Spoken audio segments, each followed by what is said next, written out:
अस्सलामुअलैकुम। आप देख रहे हैं के न्यूज एचडी। मैं हूं हारिस अली शाह गिलानी। चलते हैं आज की अहम खबरों की तरफ। ताज़ा तरीन खबरों से बाखबर रहने के लिए हमारे साथ रहिए। रुक करेंगे रेनाला खुर्द का। रेनाला खुर्द थाना सदर की हदूद 16 1 में मोहम्मद शफीक नामी गरीब किसान को फायरिंग करके जान से मारने की कोशिश की गई। शफीक को जख्मी हालत में तहसील हेडक्वार्टर अस्पताल मुंतकिल कर दिया गया। रेनाला खुर्द मोहम्मद सलीम, नसीर अहमद, अब्दुल जब्बार वगैरह ने मेहनत कश मजदूर और मोहम्मद शफीक अपनी जमीन को पानी लगाकर घर वापस आ रहा था कि मुलजिमान छुप कर बैठे हुए थे। मोहम्मद शफीक को देखते ही सामने आ गए और फायरिंग शुरू कर दी। मोहम्मद शफीक के सीने पर और जिस्म के मुख्तलिफ हिस्सों में गोलियां लगी, जिसकी वजह से वो शदीद जख्मी हो गए और जख्मों की ताब न लाते हुए मुकामी लोगों ने 1122 रेस्क्यू और पुलिस को इत्तला दी। पुलिस और रेस्क्यू जाए वकू पर पहुंच गए और मरीज अस्पताल मुंतकिल कर दिया गया। मेडिकल रिपोर्ट और दरखास्त देने के बावजूद थाना सदर पुलिस ने गरीब मेहनतकश मोहम्मद शफीक का मुकदमा दर्ज न किया।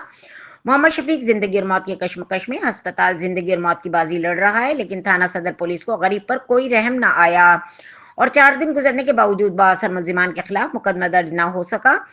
मुतासरा शख्स और बीवी बच्चे आईजी पंजाब डॉक्टर उस्मान अनवर, वजीर आला पंजाब मोहतरमा मरियम नवाज, आरपीओ साहिबाल, डीपीओ उकाड़ा से मुतालबा किया कि मुलजिमान के खिलाफ मुकदमा दर्ज किया जाए और उन्हें गिरफ्तार किया जाए और हमें इंसाफ मुहैया किया जाए। फायरिंग से जख्मी होने वाले शख्स मोहम्मद शफीक और इसके अहले खाना ने मीडिया से गुफ्तगू करते हुए मजीद कहा कि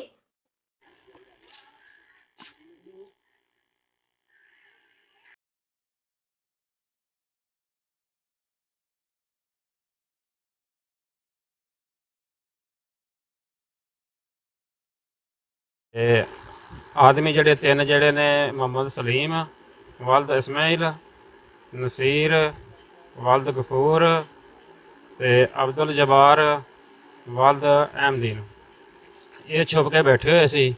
मैं उत्थों बिल्कुल सामने जिसले होया ते अब्दुल जेह्ड़ा मोहम्मद सलीम है ना जी, इन्हें तो मेरे ते उस टाइम फायरिंग कर दित्ती है। पंप एक्शन जेह्ड़ा है उं'दे नाल इन्होंने फायर किया मेरे ते। ते पहला फायर जिसले लगदा गया ते मैं डिग्गेआ ते उन्हें नाल ही मैनू दूसरा फायर मार दिता है।